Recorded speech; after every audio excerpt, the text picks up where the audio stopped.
آج ایک قطرہ بھی کافی ہوگا، اج ساہ بھی نہیں کھلے راہ بھی نہیں، انج ٹوک انوکھڑے ٹوکدے نہیں، ٹر پویں تے فاصلے مک جاندے، گھر بیٹھے پینڈے مکدے نہیں۔ آج قدم قدم چلیں گے، ماضی کے گناہ تو ایک آنسو سے دھوئے جا سکتے ہیں نا۔ وہ ایک فقیر تھا، بازار میں کھڑا رو رہا تھا، تو کسی نے روک کے کہا بابا کیا ماجرا ہے، کسی نے مارا ہے، کیوں رو رہے ہو؟ اس نے کہا نہیں کوئی ایسی بات نہیں، ان لوگوں کے رویے نے رلا دیا۔ کہا کیا مطلب؟ کہا بازار سے گزر رہا تھا، ان لوگوں کو دنیا میں کھوئے ہوئے دیکھا تو میرے دل میں ترس جاگا، تو میرا خیال یہ ہوا کہ ان بندوں کی رب کی صلح نہ کروا دوں۔ تو میں نے پھر اس سے بات کی، تو آواز آئی ٹھیک ہے لے آ ان کو میری چوکھٹ پہ، ایک آنسو سے سارے گناہ معاف کر دوں گا۔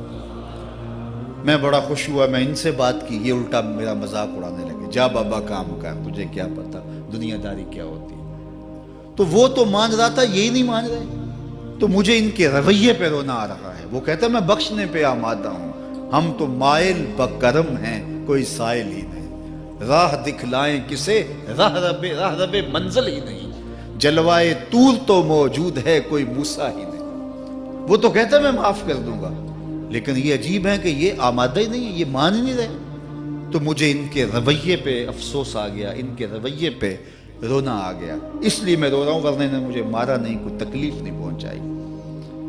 خیر اگلے دن وہی بزرگ قبرستان کے قریب سے گزرے تو دیکھا کہ وہ بابا قبرستان میں کھڑا رو رہا ہے، تو پھر رک گئے کہ بابا بازاروں میں بھی روتا ہے، قبرستانوں میں بھی روتا ہے، آج کیا ماجرا ہے؟ کہا آج بھی میرا ماجرا کل والا ہی ہے۔ کہا کیا مطلب؟ کہا کل بازار سے گزر رہا تھا، ان کو دنیا میں کھوئے ہوئے دیکھا، میرے دل میں ترس جاگا، تو میرا خیال ہوا ان بندوں کی اور رب کی صلح کروا دوں، تو وہ تو مان رہا تھا، وہ بندے ہی نہ مانے، تو آج میں ادھر آ گیا۔ میں نے کہا چلو ان سے بات کرتے ہیں۔ آج میرا خیال یہ ہوا کہ قبرستان والوں کی اور رب کی صلح کروا دوں۔ تو کہا پھر آج کیا بنا؟ کہا آج یہ مان گئے ہیں، وہ نہیں مانتا۔ تو صاحبو آج وہ مان رہا ہے، آج ہم مان جائیں۔ میں نے کتب میں پڑھا ہے کل قیامت کے دن نیکوکار بھی پچھتائیں گے۔ بدکاروں کا پچھتانا تو سمجھ میں آتا ہے، نیکوکار کیوں پچھتائیں گے؟ جب اپنے اچھے اعمال کی جزا دیکھیں گے تو پچھتائیں گے، جو چند لمحے ضائع کر دیے وہ بھی کیوں ضائع کر دیے۔ قیمتی زندگی ہے، یہ ٹوٹتی سانسیں، ان کی قدر کیجیے۔ ایک بزرگ فرماتے ہیں کہ مجھے اس بات کی سمجھ نہیں آتی تھی کہ جو قرآن نے کہا ان الانسان لفی خسر، بے شک انسان خسارے میں ہے، تو میں سمرقند کے بازار سے گزر رہا تھا تو وہاں ایک آدمی پھٹے پہ برف رکھ کے بیچ رہا تھا اور ساتھ آواز لگا رہا تھا۔ آج کل تو یہاں وہ پاپڑ بیچنے والے بھی کوئی آواز لگاتے، تو وہ برف پھٹے کے اوپر رکھ کے بیچ رہا تھا اور ساتھ آواز لگا رہا تھا۔ آواز کیا تھی؟ ارحمو ارحمو الا من یذوب راس مالہ، او گزرنے والوں میرے پہ ترس کھاؤ، میں ایسا تاجر ہوں جس کا راس المال پگھلتا جا رہا ہے۔ چونکہ یہ جو برف ہے ایسا سودا ہے جو گاہک کا انتظار نہیں کرتا۔ آپ کپڑا بیچتے ہیں، آج گاہک نہیں آیا، ہو سکتا ہے کل دعانے مہنگا بیچ لیں۔ آپ پیٹرول بیچتے ہیں، ہو سکتا ہے کہ کل پڑا 6 روپے اوپر چلا جائے، آپ کا لاکھوں کروڑوں کا فائدہ ہو جائے۔ لیکن آپ اگر برف بیچتے ہیں، آج نہیں بکی تو کل برف ہی نہیں ہوگی۔ تو وہ سل پہ برف بیچ رہا تھا اور ساتھ لوگوں کو دہائی دیتے ہوئے کہہ رہا تھا او لوگو میرے پہ ترس کھاؤ، مجھ سے برف لیتے جاؤ، میں ایسا تاجر ہوں جس کا راس المال پگھلتا جا رہا ہے۔ تو کہتے ہیں جب اس نے یہ آواز لگائی نا تو میرے قدم رک گئے اور میں اس کے قریب چلا گیا اور میں نے کہا کہ مجھے ان الانسان لفی خسر کا ترجمہ سمجھ میں آ گیا۔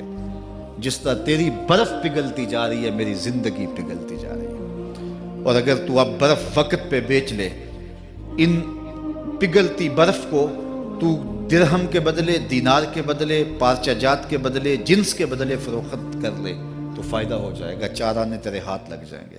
اور میں بھی ان سانسوں کے بدلے درود پڑھ لوں، ان سانسوں کے بدلے سجود کر لوں، ان سانسوں کے بدلے قیام کر لوں، کسی دکھی کے سر پہ ہاتھ رکھ دوں، کسی پریشان کی پریشانی دور کر دوں تو میری سانسیں کام آ جائیں گی، ورنہ یہ ٹھہریں گے نہیں۔ سوئے ہوئے ہوں تو پھر بھی سانسیں ٹوٹ رہی ہوتی ہیں۔ تو ہم کتنی جلدی موت کی طرف بڑھ رہے ہیں، تو زندگی کتنی مختصر ہے اور ہم کتنے بے پرواہ ہیں۔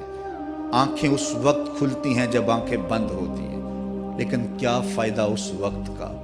آج کا پچھتاوا کل کی بہتری کی ضمانت ہے، اور آج کے پچھتاوے سے کل کی زندگی کی خوبصورتی نصیب ہو سکتی ہے۔ اس لیے یہ ڈھلتا ہوا سورج، یہ دیکھیں ابھی جب داخل ہوئے تھے تو سورج ابھی سر پہ تھا، لیکن اب سورج درد غروب سے زرد ہو چکا ہوگا اور چند لمحوں کے بعد وہ نگاہوں سے اوجھل ہوگا۔ میاں صاحب بھی بولے کہ زندگی تیری جو ہے ڈوبتے سورج کی طرح ہے، ڈیگرتے دن گیا محمد اوڑک نو ڈوب جانا۔ تو یہ میں اور آپ لمحہ لمحہ موت کے قریب ہو رہے ہیں۔ اس سے قبل کہ وہ وقت آئے کوئی حجت باقی نہ رہے، مجھے اپنی زندگی کو، آپ کو اپنی زندگی کو اللہ اور اس کے رسول کی چوکھٹ پہ حاضر کر دینا ہے۔ ہمارے میزبان محترم نے کہا والدہ ماجدہ کی بابت، تو آج ان کے اصالِ ثواب کے لیے میں اور آپ جمع ہیں۔ ایک وقت ہمارے اوپر بھی آنے والا ہے کہ لوگ ہمارے لیے جمع ہو رہے ہوں گے۔ یہ وقت تو آنے والا ہے، اس کے تو چھٹکارا نہیں ہے، اس سے تو خلاصی نہیں ہے، کوئی بھاگ سکتا نہیں ہے، موت سے تو فرار نہیں ہے۔ تو آج وہ نہیں ہیں، لیکن ان کا سعادت مند بیٹا ان کی یادوں کے چراغ کو روشن کیے ہوئے ہے۔ ورنہ میں ایسے بیٹے بھی دیکھے ہیں جنہوں نے اپنی سکی ماں کا جنازہ نہیں پڑھا۔ آپ کہیں گے کوئی ایسا بد نصیب بھی ہو سکتا ہے جنازگاہ میں گیا ہے لیکن وہاں جا کے کھڑا رہا ہے، جنازہ نہیں پڑھا۔ آپ کہیں گے کہ ایسا بد نصیب، میں نے کہا ایسے بد نصیب آپ نے بھی دیکھے ہوں گے۔ یہ کون سے بد نصیب ہیں؟ یہ وہ بد نصیب ہیں جنہیں جنازہ آتا نہیں، ساری زندگی لوگوں سے فراڈ کرتے ہیں، اور جب اپنی ماں مر جاتی ہے، اپنا باپ فوت ہو جاتا ہے، تو یہ فراڈ پھر وہ اپنی ماں سے بھی کرتے ہیں، اپنے باپ سے بھی کرتے ہیں۔ مجھے بتاؤ کتنا بد نصیب ہے وہ بیٹا کہ جو اپنی ماں سے، اور وہ بھی مرنے کے بعد فراڈ کر رہا ہے، اور اپنے باپ سے وہ بھی مرنے کے بعد فراڈ کر رہا ہے۔ اور کتنا خوش نصیب بیٹا ہے کہ جو روزانہ اپنی ماں کے لیے دعا کرتا ہے۔ اور میں کہتا ہوں اگر بیٹا نمازی ہوگا، بیٹی نمازی ہوگی، اہتمام سے دعا نہ بھی کرے، دن میں کتنی مرتبہ کہے گے ربنا اغفر لی ولوالدی، اے اللہ مجھے بھی بخش دے، میری ماں کو بھی بخش دے، میرے باپ کو بھی بخش دے۔ اور جب بندے ہاتھ اٹھا کے دعا مانگتے ہیں اللہ خالی ان ربکم حیی کریم یستحیی من عبدہ اذا رفع یدیہ ان یردہما صفرا، تمہارا رب حیا کرنے والا سخی ہے، کریم ہے۔ بندے جب اس کے سامنے ہاتھ اٹھا کے دعا مانگتے ہیں، اللہ فرماتا ہے مجھے شرم آتی ہے ان کے اٹھے ہوئے ہاتھ خالی کیسے موڑ دوں۔ انہوں نے میرے سے مانگا ہے، میں بھی نہیں دوں گا تو کس در پہ جائیں گے۔ میں ایک دیہاتی بات کرنا چاہتا ہوں، اتنے لوگ جتنے آپ یہاں بیٹھے ہیں، اتنے لوگ اٹھ کے کسی دنیا دار کے ڈیرے پہ چلے جائیں اور اس سے کچھ مانگیں اور وہ دے سکتا بھی ہو، تو کیا وہ آپ کو خالی لوٹا دے گا؟ وہ کہے گا ڈیرہ داری کی شان کے خلاف ہے کہ اتنے لوگ دروازے پہ آ گئے اور ان کو خالی موڑ دوں۔ تو جب تم اتنے بڑے ڈیرہ دار ہو اور تمہیں اتنی غیرت ہے کہ اتنے لوگوں کو خالی نہیں موڑتے، تو کریم خالی موڑتے؟ آؤ تو صحیح اس کی چوکھٹ پہ جھولی پھیلاؤ تو صحیح۔ پھر دنیا داروں سے مانگنا ہو تو ان کی زبان میں مانگنا پڑتا ہے۔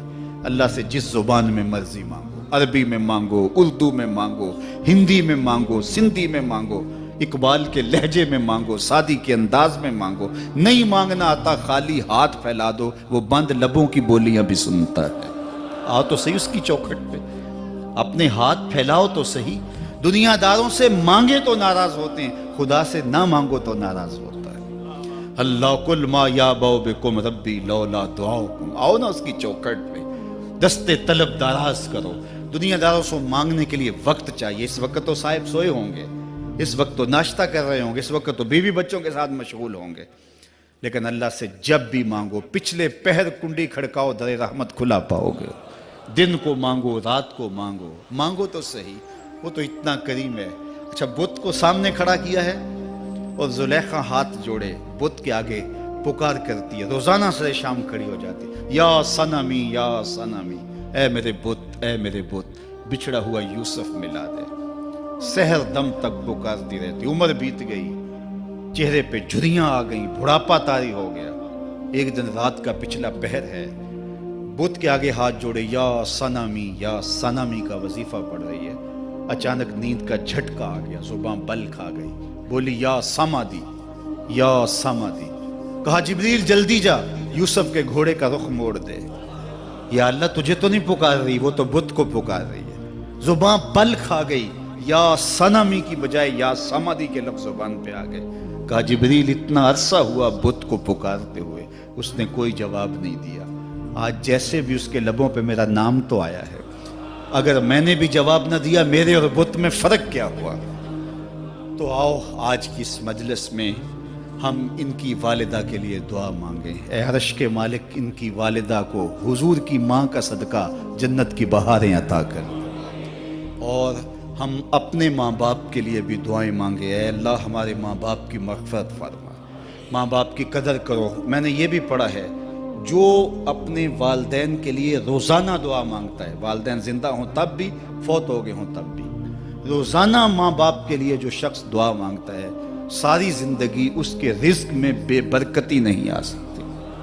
تو اپنے ماں باپ کو اگر زندہ ہیں تو قدر کرو، فوت ہو گئے ہیں تو ان کے لیے کثرت کے ساتھ دعا کرو۔ یہ گھنا سایہ ہے۔ کبھی آپ نے درخت کو دیکھا ہے کہ ساری دھوپ اپنے پتوں میں جذب کرتا ہے اور نیچے بیٹھنے والوں کو چھاؤں دیتا ہے؟ ماں باپ سارے دکھ اپنے اوپر لیتے ہیں، اپنی اولاد کو آسائش اور راحت پہنچاتے ہیں۔ قدر نعمت زوال نعمت کے بعد ہوتی ہے، جب نعمت پاس ہو تو قدر نہیں ہوتی، جب چھنتی ہے تو پتہ چلتا ہے کہ کتنی بڑی دولت تھی جو چھن گئی۔ میں تو آپ کیا، میری اور آپ کی حیثیت کیا، ماں کی کمی تو آمنہ کے لال نے بھی محسوس کی ہے۔ ایک دن حضور مسجد نبوی میں تشریف لائے، تا حد نظر صحابہ تھے۔ الحاوی للفتاوی میں امام سیوطی نے لکھا ہے، حضور کو دیکھا تو ادب سے کھڑے ہو گئے، بس یہ منظر دیکھنا تھا کہ چشمان اقدس سے آنسو چم چم جاری ہو گئے، اور حضور نے ایک ٹھنڈی آہ بھری اور روتے ہوئے کہا، لو ادرکت والدی او احدہما، کاش آج میرے ماں باپ زندہ ہوتے۔ انسان نے دکھوں کا دور دیکھا ہو نا، اچانک خوشحالیاں مل جائیں تو پھر انسان یہ آرزو کرتا ہے کہ میرے ماں باپ نے میرا وہ غربت کا دور دیکھا تھا، آج دولت کی چہل پہل بھی دیکھتے، آج میرے آنگن میں بہاریں بھی دیکھتے تو کتنے خوش ہوتے۔ اب حضور جب پیدا ہوئے تھے تو باپ کا سایہ سر پہ نہیں تھا۔ 6 سال کی عمر تھی، اپنی ماں کے ساتھ حضور مدینہ المنورہ گئے، واپسی ابوا کے مقام پہ حضرت آمنہ کی طبیعت خراب ہو گئی، اور انہیں لگا کہ یہ میری بیماری جان لیوا ہے۔ ام ایمن کو بلایا، کہا میرے بیٹے کو بحفاظت امیر قریش تک پہنچا دینا۔ پھر خود حضور کے سر پہ ہاتھ رکھا۔ سیدہ آمنہ سلام اللہ علیہا حضور سے کوئی باتیں کرنا چاہ رہی تھیں، لیکن ضبط کے بندھن ٹوٹ گئے۔ ابن حشام سیرت کی پہلی کتاب ہے، اس میں تفصیل سے یہ واقعہ موجود ہے۔ جب سر پہ ہاتھ رکھا تو حضرت آمنہ کی آنکھیں چھلکنے لگی اور روتے ہوئے آپ نے چند جملے کہے، کہا بیٹا ہر نئی چیز نے پرانا ہو جانا ہے، ہر باقی نے فنا ہو جانا ہے، میں بھی جا رہی ہوں، وَذِكْرَ باق، لیکن میرا ذکر نہیں مٹے گا، وَوَلَدْتُ طُہْرًا، اس لیے کہ تیرے جیسا پاکیزہ بیٹا چھوڑ کے جا رہی ہوں۔